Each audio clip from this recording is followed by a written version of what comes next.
भगवान बाबा हनुमानजी को प्रणाम, महानत्यागी बाबा जुमदेवजी को प्रणाम। परमात्मा एक. माझा अनुभव, अनेक वेदनांना त्रासून कुटुंब झाले हताश, मिळाला परमात्मा एक मार्ग. जगण्यास मिळाला श्वास. माझे नाव आकांक्षा बबनरावजी शेंडे आहे. आज मी माझा अनुभव या अनुभव मालिकेत आमचे मार्गात येण्याचे कारण व मार्गात आलेला दैवी शक्तीचा अनुभव सादर करीत आहे. मार्गात येण्या अगोदर माझ्या कुटुंबात माझे आजोबा, आई वडील, मी, माझी लहान बहीण, भाऊ राहायचो. मार्गात येण्याचे कारण की आम्ही मार्गात येण्या अगोदर आमच्या घरी सर्व सुरळीत सुरू होतं. परंतु माझ्या भावाची प्रकृती नीट राहायची नाही, सारखी प्रकृती खराब व्हायची. आम्ही भरपूर औषध उपचार केला, तरीही त्याला आराम नाही पडायचा. काही दिवसांनी माझे आजोबा स्नानगृहात पडले व त्यांच्या डोक्याला लागले. आम्ही त्यांना डॉक्टरांकडे नेल. त्यांनी सीटी स्कॅन करण्यास सांगितले. त्यात कळले की डोक्यामध्ये त्यांना मार लागला असून रक्ताची गाठ तयार झालेली आहे व ते कोमामध्ये गेले आहे. डॉक्टरांनी 72 तासांची वेळ दिली तरीही ते शुद्धीवर आले नाही. जवळ 15 दिवस आम्ही त्यांना नेरकर हॉस्पिटलमध्ये ठेवले तरीही काही आराम नव्हता. त्यानंतर आम्ही त्यांना डॉक्टर तांबे न्यूरोलॉजिस्ट स्पेशलिस्ट हॉस्पिटलमध्ये हलवले तरीही त्यांच्या प्रकृतीमध्ये सुधार नव्हता. आम्हाला सगळे म्हणायचे की तुमच्या घरी बाहेरचं लागलेले आहे.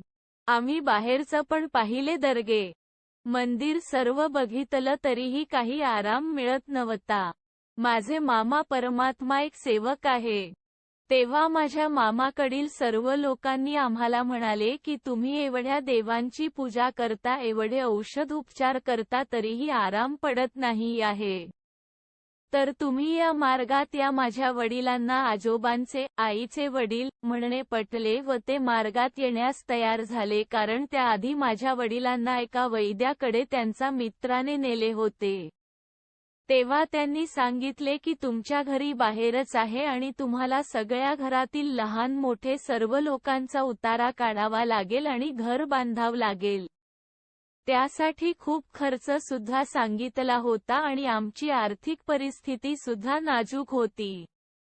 त्यामुळे माझ्या आईने म्हटले की आपण एवढा पैसा कुठून आणू.